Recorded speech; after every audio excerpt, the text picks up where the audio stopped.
Boa noite. Deixa eu pegar essa cadeirinha como apoio aqui. Minha coluna está complicada nesses dias.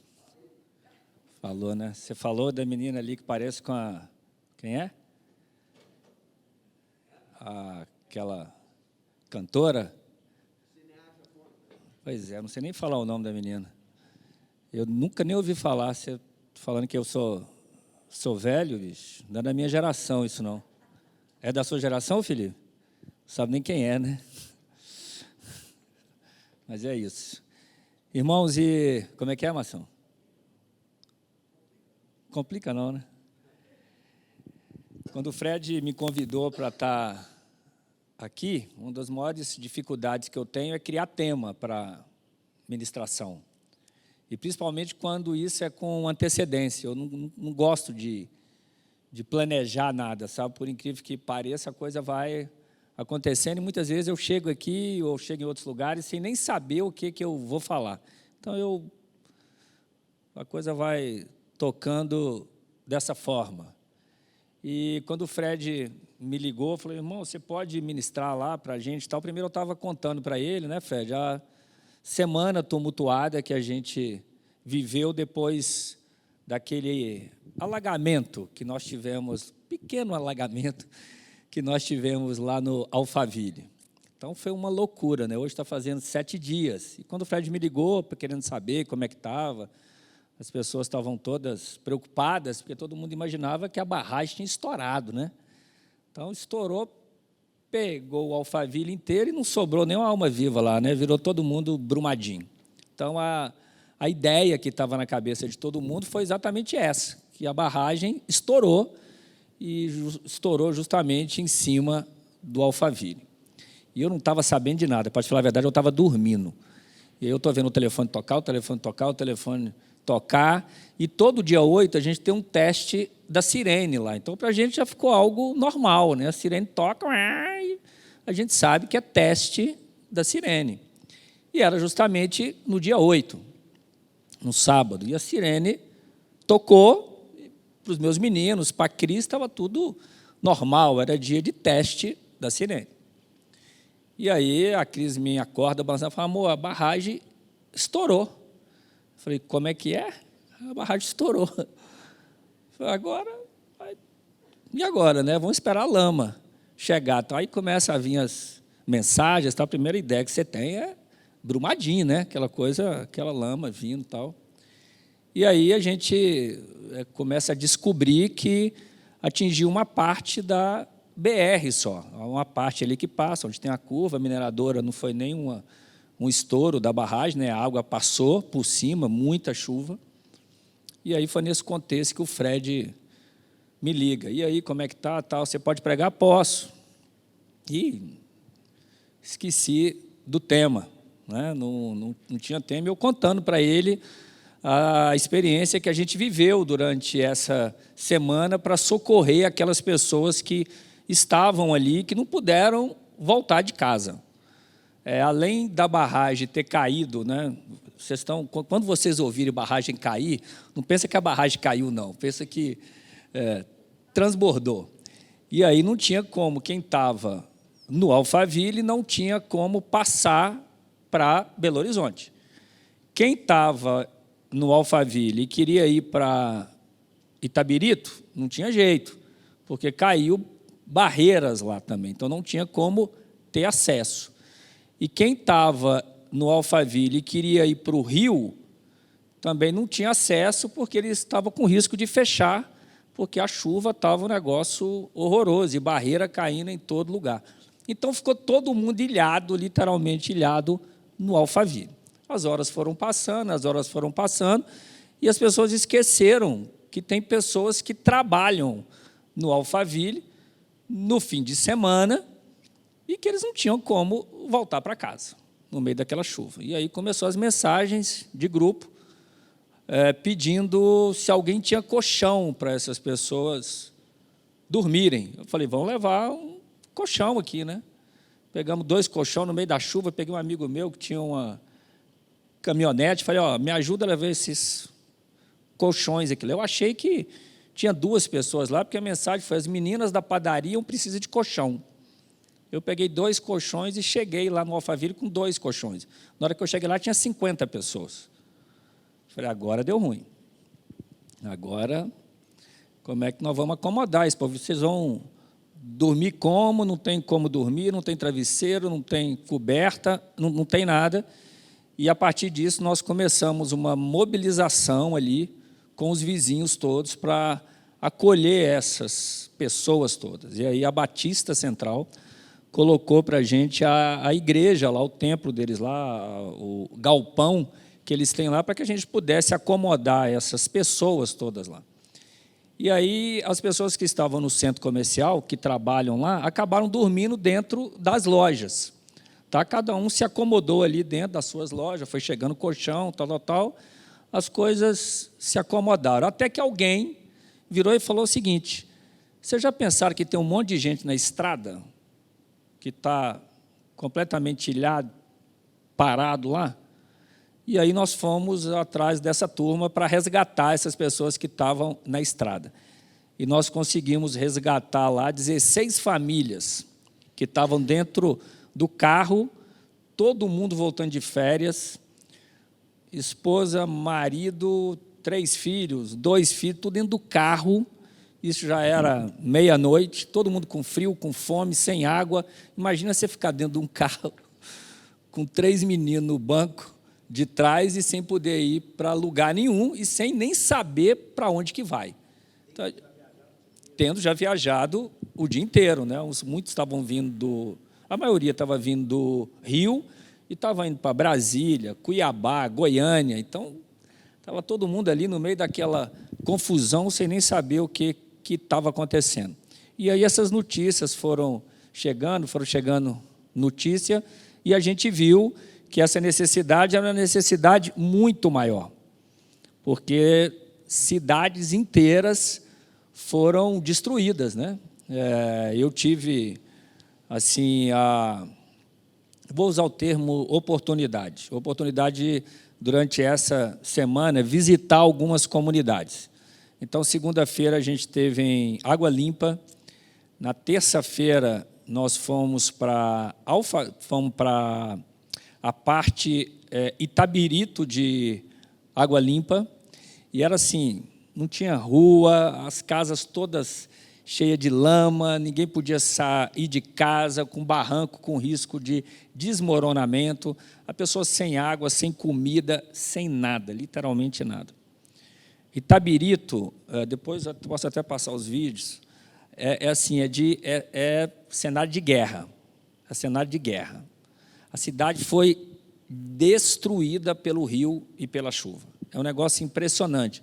Eu entrei numa casa lá que a lama ela estava na altura daquela placa branca lá escrito caverna. A lama estava naquela altura. A água ela passou por cima da casa. Perdeu tudo, a pessoa perdeu tudo que já vivia em uma situação que era uma situação desfavorável. E quando eu cheguei lá, eu falei, nós vamos começar por onde?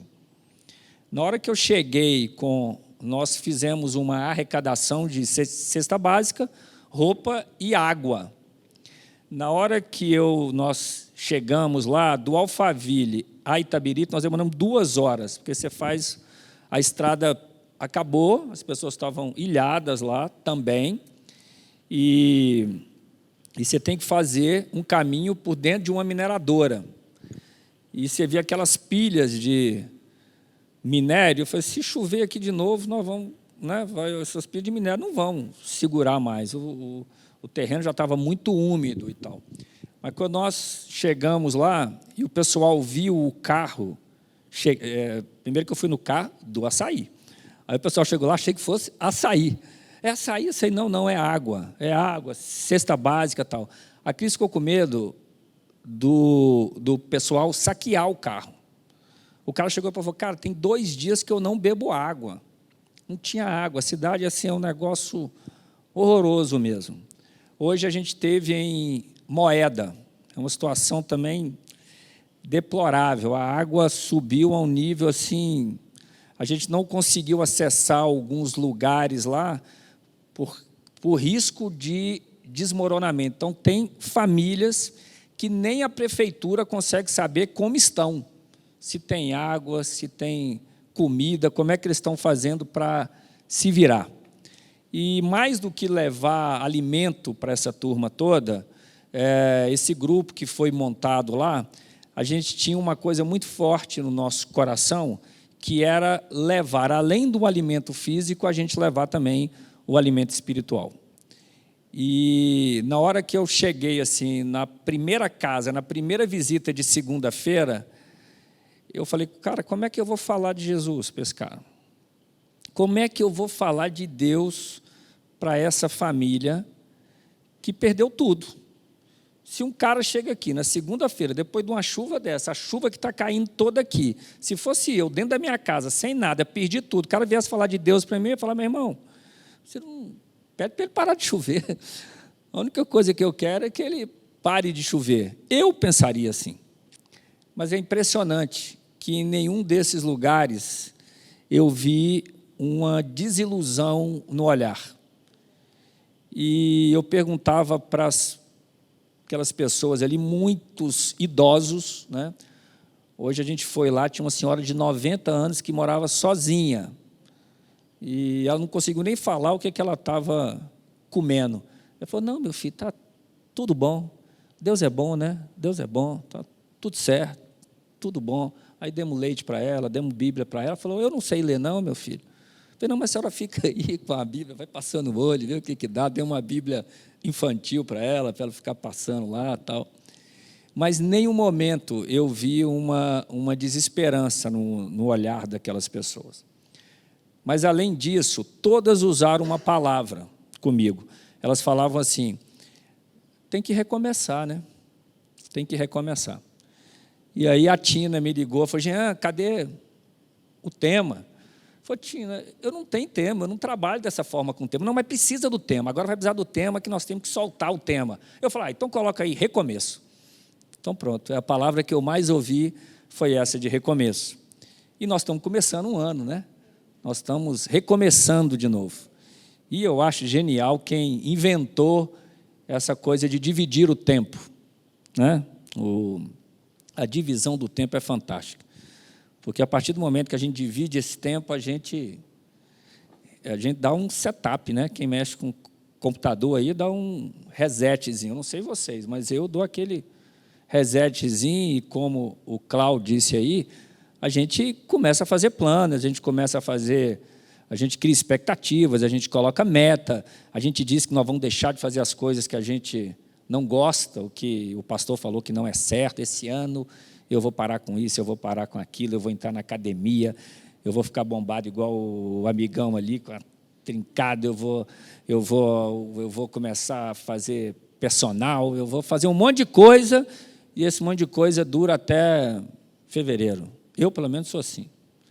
Fevereiro, na hora que eu começo a puxar peso, que eu começo a andar naquela esteira, vem um pensamento maligno na minha cabeça que diz assim, você não precisa disso para ser feliz. Eu acredito. O pior é que eu acredito, Márcio. Começa a andar na esteira, dá 5 minutos, o pensamento vem. Você não precisa disso para ser feliz. Eu falo, é verdade, eu paro, desligo e vou para casa. Mas todo ano eu falo assim, esse ano vai ser diferente. Na hora que eu chegar em dezembro para ir para a praia, Projeto Verão 2023, eu vou estar trincado. Nunca deu certo. Nunca deu certo. Mas eu vendo aquilo naquelas pessoas, elas falando assim, nós temos que recomeçar, eu fiquei impressionado como que Deus, isso que eu falei para o Fred, como que Deus pega aquele limão e, através das nossas vidas, nós transformamos numa limonada. É maravilhoso isso. É maravilhoso a capacidade que o ser humano tem de se reinventar, de recomeçar. Eu sou um especialista em recomeço. O Fred conhece um pouco da minha história. Eu sou especialista em recomeço. Então, eu estou de lado para vocês, né? Então, hoje eu quero falar, ou mais do que pregar para vocês, eu queria contar um pouco da minha história, que eu acho que, de alguma forma, vai abençoar, para que a gente tenha um ano assim de recomeço. Então, quando a coisa apertar, você lembra do Jean, pelo menos isso. Fala, bicho, tem um cara ali na igreja que ele já recomeçou um monte de vezes. E, hã?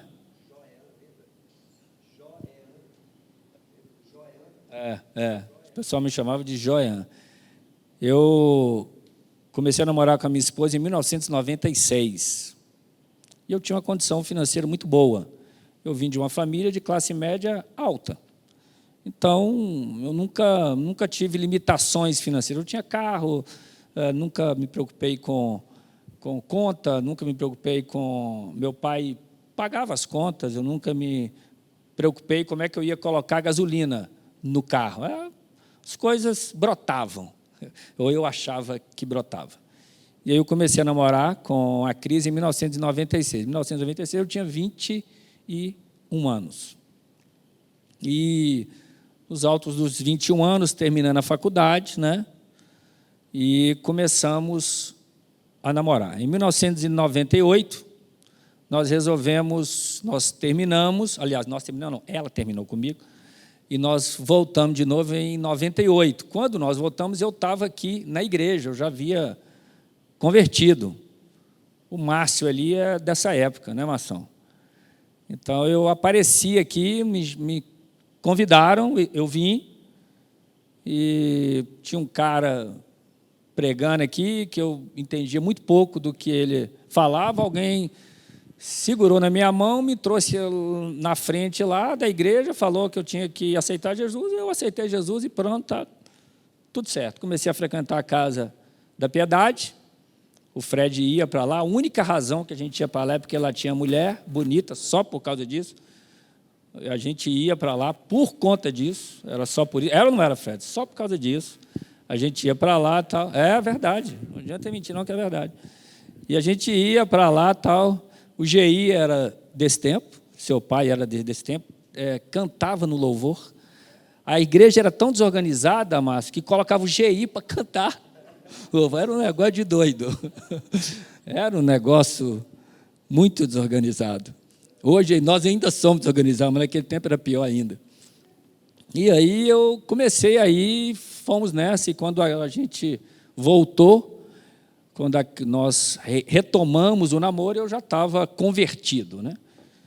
E aí nós ficamos noivos e marcamos o casamento para 2000, abril de 2000, dia 29 de abril de 2000. E 6 meses antes do meu casamento, a empresa do meu pai faliu. Faliu.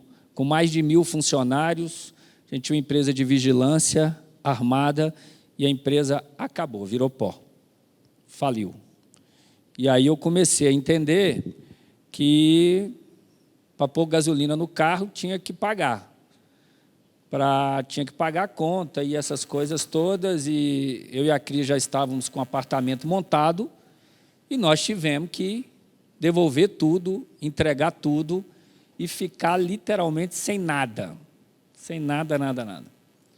E a minha mulher, como era bonita, ainda, era não, deixa gravado aí, é bonita, eu falei para ela, minha filha, só tem um jeito, você vai ter que modelar, porque alguém precisa colocar o dinheiro dentro de casa. Eu não podia ser modelo, não por causa do meu físico, é porque eu não estava afim. E aí eu falei, vai você, que fica mais fácil da gente desembolar. E ela, então, foi ser modelo, já era, fazia uns trabalhozinho ali, mas então aquilo teve que virar profissão mesmo dela. E durante 1 ano, ela sustentou a casa. E eu tinha que resolver ações trabalhistas. Eu ia para o fórum de manhã, ia para lá para resolver ação trabalhista. E, nesse tempo, a minha mãe teve câncer de cérebro, o meu pai teve câncer de intestino.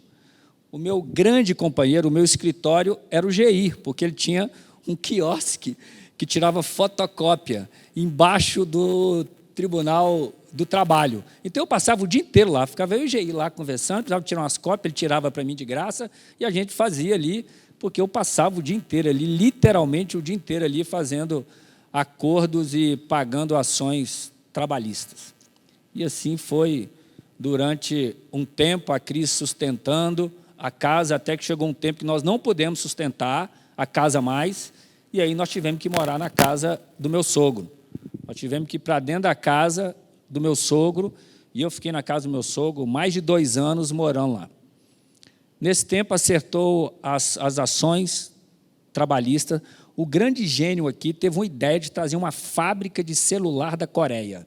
Cara, os meus concorrentes eram tudo pequeno, Nokia, Motorola, e eu, Jean, quis trazer uma fábrica de celular da Coreia. Um resto de dinheirinho que sobrou, eu botei tudo neste negócio. E adivinha, não deu em nada. Fali, quebrei de novo, aí acabou o resto que faltava, acabou. E aí eu tive que recomeçar de novo. Um dia, um amigo do meu pai, muito antigo, liga para o meu pai e fala, como é que estão as coisas aí, como é que eu posso ajudar vocês? Meu pai falou, você não consegue me ajudar de jeito nenhum. Mas o Jean está numa situação muito ruim aqui.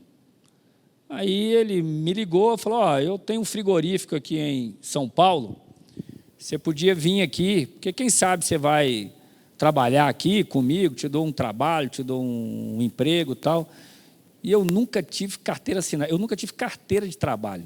A verdade é essa. Eu nunca fui CLT. Então, eu não tinha nem carteira de trabalho, mas eu fui lá para ver a coisa e tal. Só que eu cheguei lá no lugar, o negócio não me trouxe paz, sabe? Falei, bicho, eu vou chegar aqui, vou tirar minha mulher lá de Belo Horizonte, vim para São José dos Campos para mexer com frango. Depois nós até mexemos com frango, né, Fred? Mexer com frango, vim para cá, cara, uma cidade operária, a gente estava envolvidos aqui na igreja, o casamento já estava numa situação complicada, a crise muito ligada à família dela. Eu falei, como é que eu vou trazer minha mulher para cá? Cheguei de manhã, não falei nada, ele começou a me mostrar a fábrica dele lá, e ele abriu uma câmera frigorífica. E eu falei, bicho, o que é isso aí? Ele falou, isso aí é açaí. Eu falei, açaí? Isso era 2002. Açaí. Ele falou, Eu falei, o que você vai fazer? Por que esse negócio está aí? Ele falou, bicho, isso é o seguinte, um cara trouxe isso para cá, alugou as minhas câmeras, não conseguiu pagar, deixou isso aí, eu não sei o que eu faço com isso. Eu guardei aquela informação. Continuamos andando, eu vi uma máquina de sorvete, assim, num canto lá, jogado na fábrica dele. Falei, cara, e aquilo ali? Ele falou, isso aí é um cara de um açougue que ficou me devendo, não tinha como pagar, eu peguei essa máquina. Ele me mostrou tudo no final, falou, e aí? Que dia que você começa? Eu falei, cara, eu não vou começar. Eu vou te falar a verdade, você não quer me dar aquela máquina de sorvete para eu levar para Belo Horizonte, não, e vender sorvete lá? O cara falou, você é doido, o que você vai fazer com isso? Eu falei, não, você me dá a máquina e eu me viro lá. E aí o Zé Eduardo, quem conhece o Zé aqui? Pai da Evelyn, então conhece o Zé. O Zé tinha acabado de abrir, o Zé tinha uma loja em frente ao Shopping Oi. E o Shopping Oi tinha pouco tempo que estava ali funcionando. E eu virei para o Zé, Zé, eu preciso que você me alugue uma portinha, do tamanho daquela placa branca lá. Me aluga uma portinha e eu vou colocar essa máquina aqui e eu vou vender sorvete, baunilha e chocolate. Fui lá no centro, o cara me ensinou a fazer sorvete, baunilha, chocolate, eu não tinha carro. E aí o meu sogro morava no Santo Antônio. E era um pó, né? Então você pegava aquele pó, jogava água, batia no liquidificador e aquilo virava a calda que você jogava dentro da máquina e que ia transformar no sorvete que a gente conhece como sorvete do McDonald's. E o gênio aqui pega o pó, abre o pó, joga no liquidificador, joga água e esquece de tampar.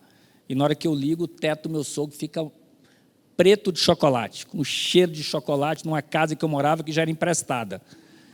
Tive que ir lá começar de novo, fazer a calda de novo. E eu levava para o centro todo dia, enchia a máquina na rua e ficava gritando, sorvetinho R$1, sorvetinho R$1, sorvetinho R$1.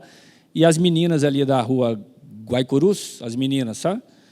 As tias desciam, tomavam, eram as minhas maiores clientes ali, tomava sorvetinho e tal, e ali eu fiquei ali um tempo vendendo, uns 3 meses vendendo sorvete, até que eu vi que era um bom negócio. Falei, opa, peraí, esse negócio aqui está dando dinheiro, o sorvete custa 20 centavos. Eu vendo a R$1, são 80 centavos de lucro. Então, tinha dia que eu vendia 500 sorvetes, 400 sorvetes, já cheguei a vender 800 sorvetes, calor, shopping oi, era uma loucura. Eu falei, agora eu encanei a perna. O que eu vou fazer? Vou pegar o dinheiro e vou comprar mais 4 máquinas. E fui colocando, comprei as 4 máquinas e fui colocando no centro de Belo Horizonte. Então, o cara tinha uma lanchonete, eu chegava para ele e falava, me aluga sua porta aqui por R$1.000. O cara falou, pô, esse menino é doido. Quer me alugar uma porta de R$1.000 que eu pago R$2.500 de aluguel? Então, tá, pode colocar a sua máquina aí. Só que era muito volume de venda. E o cara de dentro da lanchonete começava a pensar assim, cara, esse menino está ganhando mais dinheiro que eu, porque eu vendo cafezinho, pão de queijo. Cafezinho, pão de queijo. O meu café, eu não ganho nada nele. Pão de queijo, tem que dar um trabalho lá. Ele chega aqui, coloca essa calda dentro e serve sorvete para os outros. Os donos da lanchonete tiveram a brilhante ideia de eu vou começar a comprar a máquina e vou tirar ele daqui. E eu quebrei de novo. Fali de novo.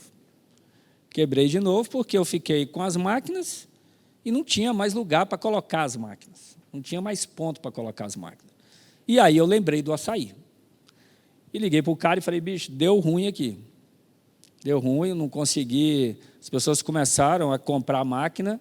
E aquele açaí que você tinha lá? O cara falou, o açaí continua aqui. Eu falei, você não quer me deixar vender isso não? Ele falou, pode vender. Peguei aquele açaí, fui em alguns lugares aqui, era 3 ou 4 lugares que vendia açaí já. Fui nesses lugares e o negócio, ninguém queria ouvir. Não, esse negócio é muito difícil, a gente já tem os nossos fornecedores, tal. E eu ainda tinha uma máquina lá na porta do Zé, né, ficava ali ainda, o Zé já de saco cheio de mim, porque aquilo fazia uma bagunça danada, mas pela misericórdia do Senhor, ele me deixava ficar lá. E aí eu tomava café numa lanchonete ali na Praça 7 todo dia. E um dia eu cheguei lá, para o cara lá, para o dono, eu nunca esqueço disso, e eu virei para ele e falei, rapaz, por que você não põe açaí aqui? E era uma lanchonete pequena e atrás assim tinha uma cozinha, atrás que uma menina com um teto assim, uma meia parede, ela ficava ali atrás. Na hora que eu falei para ele, por que você não põe açaí aqui, a mulher deu um grid lá. Se você colocar esse negócio aqui, eu vou embora amanhã. Eu falei, pô, o negócio é bom. Eu falei para ele, mas por que ela está falando isso? Ele falou, vem aqui. Eu fui lá, o teto dele estava roxo. A mesma coisa que eu fiz com o pó, ela fez com o açaí. A mesma coisa, o teto dele estava roxo. Era uma senhora pequenininha, ela chamava Dona Dalva. Até hoje eu lembro disso. Ele falou, vem cá, você não ouviu nada. Ele abriu um quartinho, embaixo tinha um banheiro desativado. Ele abriu esse quartinho, devia ter uns 20 liquidificadores queimados. Falei, mas, cara, não dá, isso queima liquidificador, dá uma confusão do caramba e não dá. Pensei, mas e se a gente transformar isso num sorvete? E se o negócio estiver pronto e só servir? Liguei para o meu amigo de São Paulo de novo, que tinha dinheiro, eu não tinha dinheiro nenhum. Falei, cara, se a gente transformar isso num sorvete, igual eu estou vendendo aqui, é capaz da gente virar isso. E o cara, eu não vou fazer isso de jeito nenhum. Você está doido? Não vou fazer. Mas eu tenho um amigo meu aqui que mexe com isso, eu posso pedir para ele ver se ele consegue fazer. Pela misericórdia do Senhor, acho que ele convenceu o cara desenvolveu uma fórmula para ele lá, que é a fórmula que eu uso até hoje. Mas no começo foi muito difícil. E você pensa assim, nossa, você teve uma ideia brilhante, você foi um gênio, você estava... Não, foi falta de opção. Foi falta de opção, não tinha o que fazer. Não tinha meio termo. Ou dá certo ou não dá certo. Não tinha opção. E eu vendo aquelas famílias ali, sabe o que eu percebi? Que elas também não têm opção. Elas precisam recomeçar. E quando a gente tem que recomeçar, e quando a gente não tem nada, você não tem risco de perder nada, sim ou não? Você não tem nada. Você tem que começar de novo. Você tem que seguir em frente de novo. Você não pode ficar parado. E uma das palavras que eu levei para estas famílias, para essa comunidade de Água Limpa na quinta-feira, foi justamente o livro de Josué, capítulo 1. Eu queria que vocês abrissem aí. Josué, capítulo 1, para vocês entenderem melhor o que eu estou querendo dizer.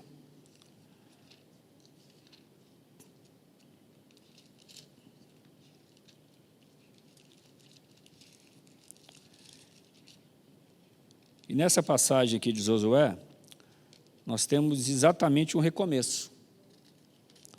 Aquele povo havia saído do Egito, nós estamos falando aqui do povo hebreu. Aquele povo, como vocês sabem, eles eram escravos ali no Egito, e até que Deus levanta Moisés e diz, olha, você vai ser responsável por tirar esse povo daqui e levar para uma outra terra, uma terra que mana leite e mel. E é assim, Moisés, esse povo não é fácil não, mas você vai ser o condutor para levá-los para uma outra dimensão, para levá-los para um lugar aonde mana leite e mel. Moisés não tinha GPS, Moisés não tinha mapa, Moisés não tinha foto do lugar que ele estava indo, Moisés não tinha nada.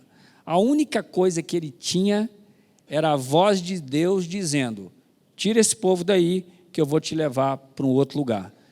Se eu fosse Moisés, eu perguntava para Deus, mas nós vamos como? Precisa levar o quê? Vai ter cesta básica? Tem que levar roupa? O que precisa levar? Eu ia perguntar. Moisés não perguntou nada, ou então Deus falou para Moisés, meu filho, marche.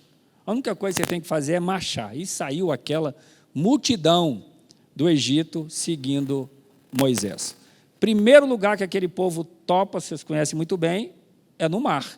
Então tinha um mar na frente e atrás um exército vindo. Deus então abre o mar e o povo passa caminhando no meio do mar, né? E depois o exército egípcio é todo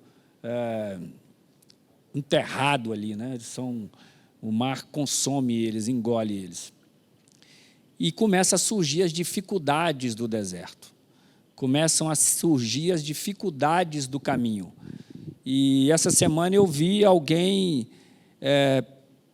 reclamando, porque na hora que junta a gente, e nós juntamos no sábado, ninguém conhecia ninguém, gente de várias denominações, e as pessoas começaram a reclamar que estava muito difícil trabalhar com certas pessoas, que era difícil, que não tinha carro, que não tinha aquilo, que o povo não estava doando, e tal. E eu falei, gente, Deus falou o seguinte, Deus não falou que seria fácil, né? Deus não falou que seria fácil, Jesus não falou que seria fácil, mas Ele falou que estaria conosco. E muitas vezes a gente esquece disso. E o povo hebreu esqueceu disso no período que eles estavam caminhando ali. Então, eles começaram a reclamar que não tinha carne, eles começaram a dizer que no Egito eles eram escravos, mas eles comiam, e Deus não deixou faltar nada, e nada diferente de nós. Tá? E quando a gente encara uma realidade dessa, que igual nós encaramos essa semana, dessas famílias destruídas, a gente vê o tanto que a gente tem, o quanto que nós somos ingratos com Deus, o quanto que a gente tem. Eu falei para os meus filhos, olha, vocês reclamam que abre a geladeira e fala, não tem nada para comer. Dá vontade de falar, infeliz, o que é isso aí? A geladeira lotada, a geladeira cheia, de congelado, de tudo. E vocês reclamar que não tem nada para comer. Você chega ali, você não tem preocupação se a água está potável ou não. Você pega o filtro assim e bebe a água. Você abre a geladeira, você come pão, você toma leite. Nós temos muito, mas a gente perde essa perspectiva e a gente começa a murmurar, a gente começa a reclamar. E assim esse povo foi caminhando durante 40 anos. E eles davam voltas, por quê? Porque eles reclamavam, porque eles murmuravam. E Deus falava assim, vocês não estão prontos. Vocês não estão prontos para viver essa dimensão que eu quero que vocês vivam. Vocês não estão prontos para tomar posse dessa terra que mana leite e mel. Vocês não estão prontos.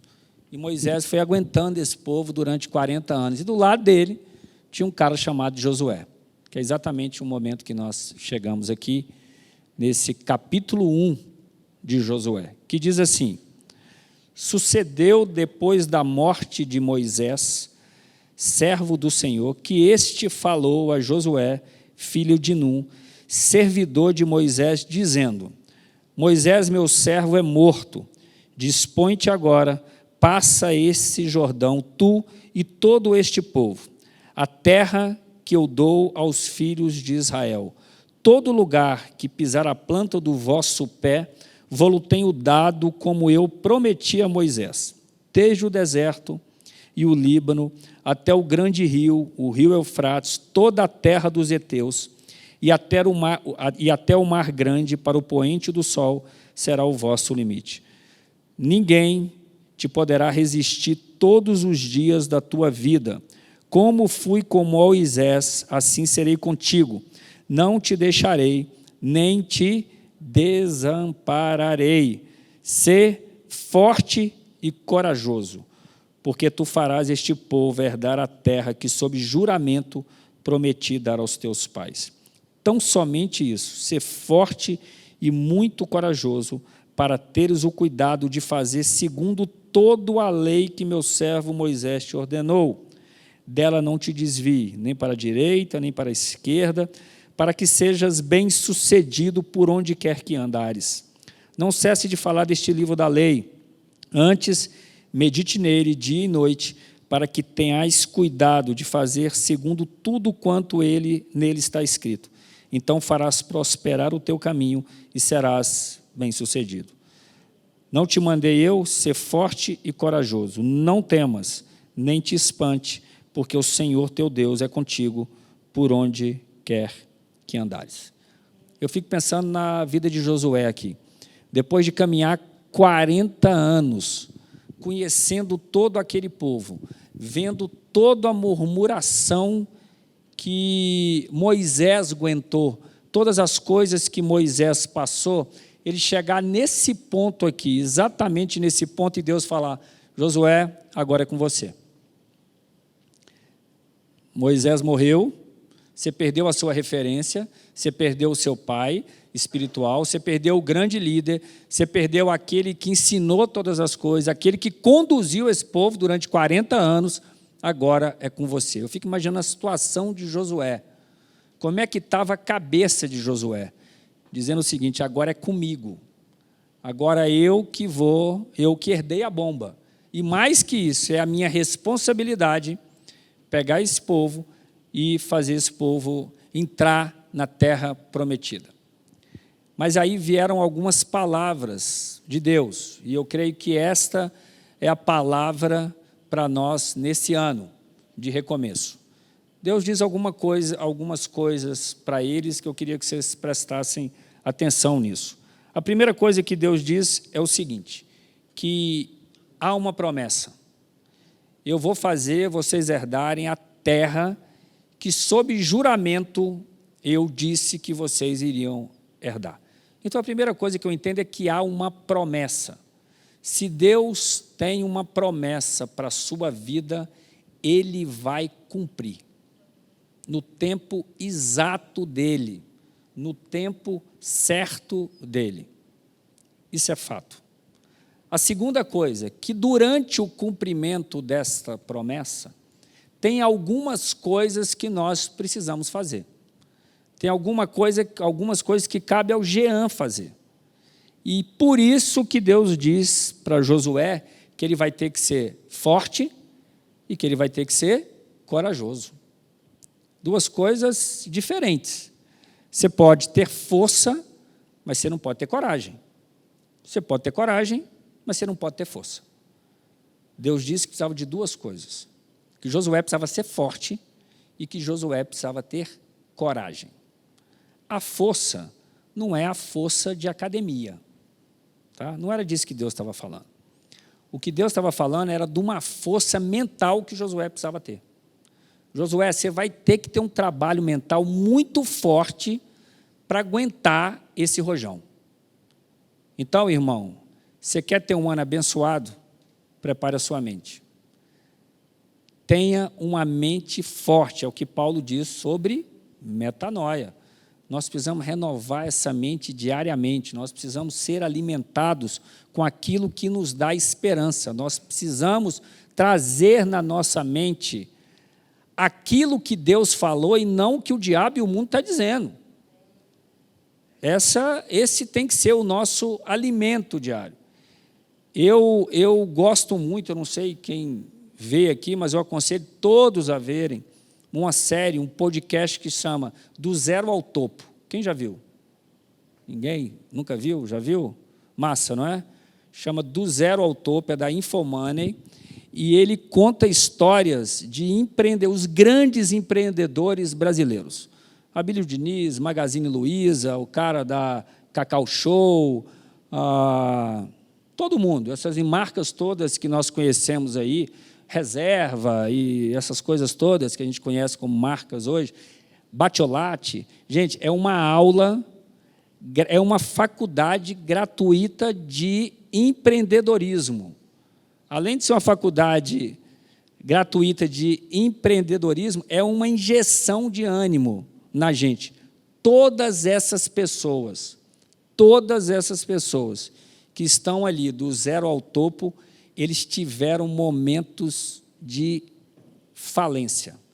Eles chegaram no ponto de perder tudo e eles tiveram que recomeçar. As histórias dos caras são impressionantes. Como é que eles saem do zero, chegam num ponto, eles caem, e depois o espírito empreendedor de cada um faz com que eles voltem mais fortes e consigam vencer de novo. É impressionante. Assistam, baixem, podcast Do Zero ao Topo. É uma faculdade de graça. É uma faculdade de graça, de princípios administrativos e essas coisas todas. É muito bacana. Então, nós devemos ter uma força mental para isso. E a outra coisa, nós precisamos ter coragem. Então, nós precisamos ter coragem. Nós precisamos ter coragem para enfrentar a realidade. Nós precisamos ter coragem para enfrentar as dificuldades que vão surgir na nossa vida. Não tem jeito. E quando a gente não tem nada, a gente tem coragem, porque se você não tem nada, você não pode perder nada, né? Então, qualquer coisa é coisa. Qualquer coisa é ganho, qualquer coisa é lucro. E nós precisamos ter isso nesse ano. A gente precisa olhar mais, não os prejuízos, mas contabilizar mais os lucros. Sabe por quê? Porque de prejuízo, a gente só ligar a televisão, você vê, você enxerga. Mas nós precisamos ter coragem para enfrentar essa nova realidade que o mundo está trazendo para nós. Nós precisamos recomeçar. Nós precisamos recomeçar a nossa mente e nós precisamos ser corajosos de novo. Nós precisamos ter coragem de enfrentar o desconhecido. Nós precisamos ter coragem de transformar o mundo num lugar melhor. Eu digo que 99% das pessoas são boas. Acredita em mim, o ser humano é bom. 99% das pessoas que tem no mundo são boas. Agora, 1% é ruim. E esse 1% faz tanto barulho,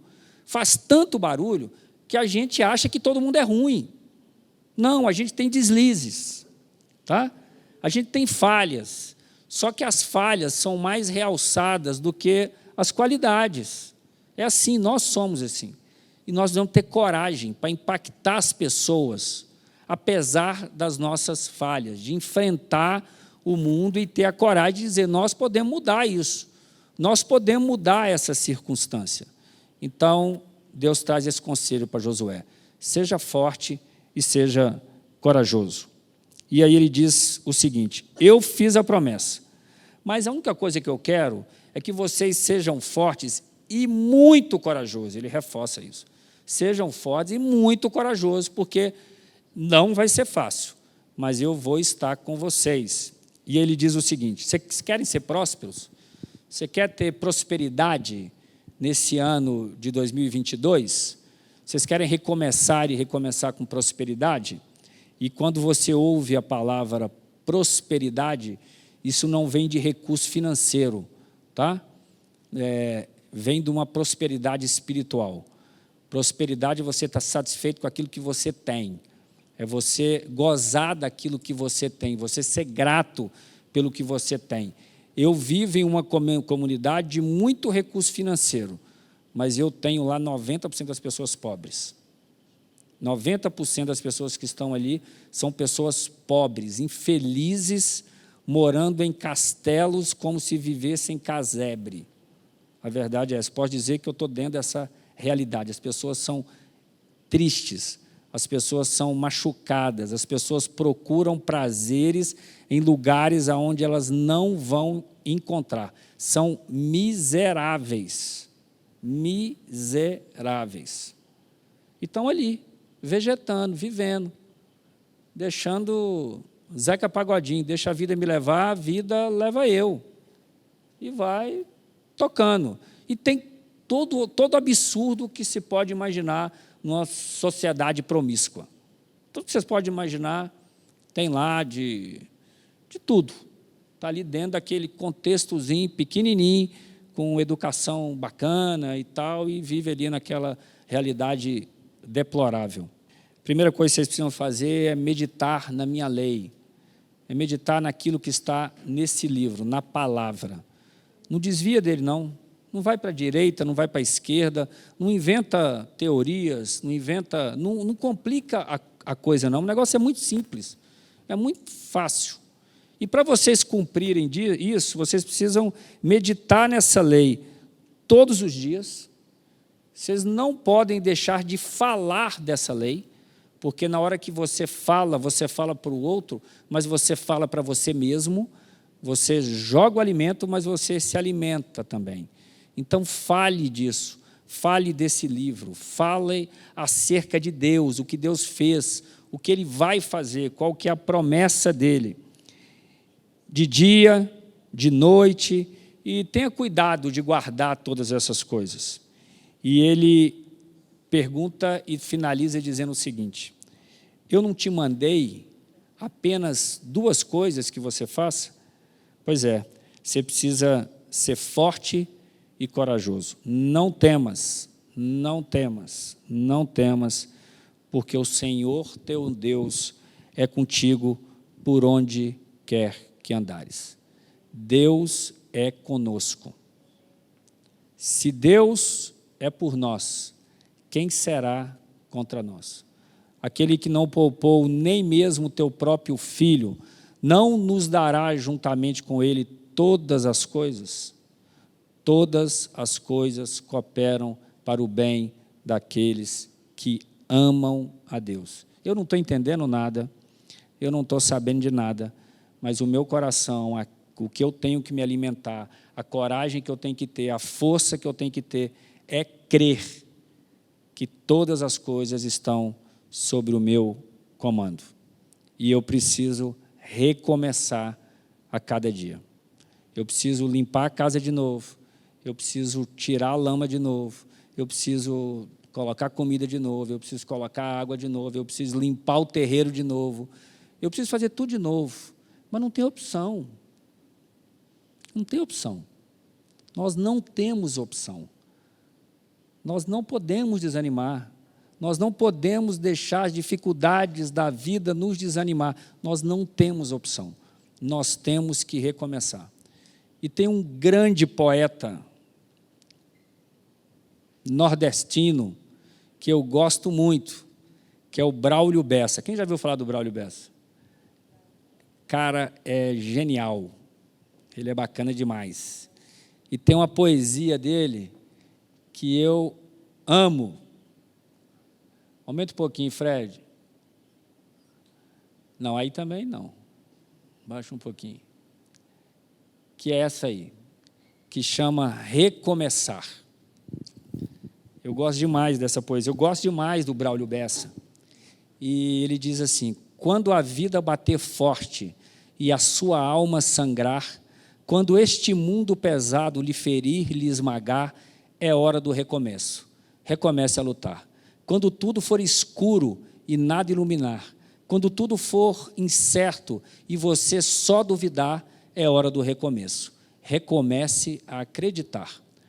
Quando a estrada for longa e o seu corpo fraquejar, quando não houver caminho, nem um lugar para chegar, é hora do recomeço. Recomece a caminhar. Quando o mal for evidente e o amor se ocultar, quando o peito for vazio e o abraço faltar, é hora do recomeço. Recomece a amar. Quando você cair e ninguém lhe aparar, quando a força do que é ruim conseguir lhe derrubar, é hora do recomeço. Recomece a levantar. E quando a falta de esperança decidir lhe açoitar, se tudo o que for real for difícil de suportar, mais uma vez é hora do recomeço. Recomece a sonhar. É preciso de um final para poder recomeçar. É preciso cair para poder se levantar. Nem sempre engatar a ré significa voltar. Remarque aquele encontro, reconquiste um amor, reúna quem lhe quer bem, reconforte um sofredor. Reúna que está triste e recomece na dor. Recomece, se refaça, relembre o que foi bom, reconstrua cada sonho, redescubra algum dom, reaprenda quando errar, rebole quando dançar. E se um dia, lá na frente, a vida der uma ré, recupere sua fé e recomece novamente. Braulio Bessa, recomeçar. Eu queria finalizar contando uma história que eu gosto muito, que é do Thomas Edison, que é um fundador da GE, né? General Electric, que já foi a maior companhia do mundo. E conta a história que, no meio dos experimentos dele lá, das descobertas dele, a fábrica pega fogo. Quem conhece essa história? E destrói tudo. E aí, no meio da madrugada, chama ele, né? Chama o Thomas Edison, e ele chega no meio daquele incêndio, todo mundo apavorado, e diz para ele: e agora, como é que nós vamos fazer? Nós perdemos tudo. E ele diz o seguinte: é bom que a gente começa de novo e aquilo que a gente errou, a gente faz melhor. É mais ou menos assim. Nós temos duas opções para esse ano de 2022. A gente ficar olhando para trás ou a gente seguir o exemplo que Paulo disse que nós deveríamos fazer, esquecendo-me das coisas que para trás ficam e avançando para as que diante de mim estão, eu prossigo para o alvo, para o prêmio da soberana vocação que está em Cristo Jesus. Quem olha para trás, vira estátua de sal. Vamos olhar para frente, crendo que a força para mudar, Deus já nos deu. Que a capacidade, Deus já nos deu. Sabe por quê? Porque um dia Ele nos escolheu e resolveu morar dentro de nós e nos fez mais que vencedores em Cristo Jesus. Amém? Vamos orar?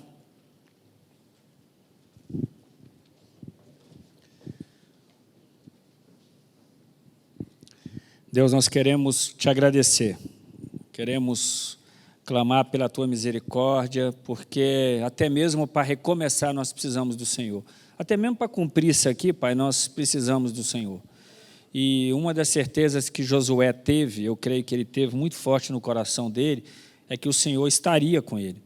Então coloca isso no nosso coração, imprima isso no nosso coração, que o Senhor estará conosco.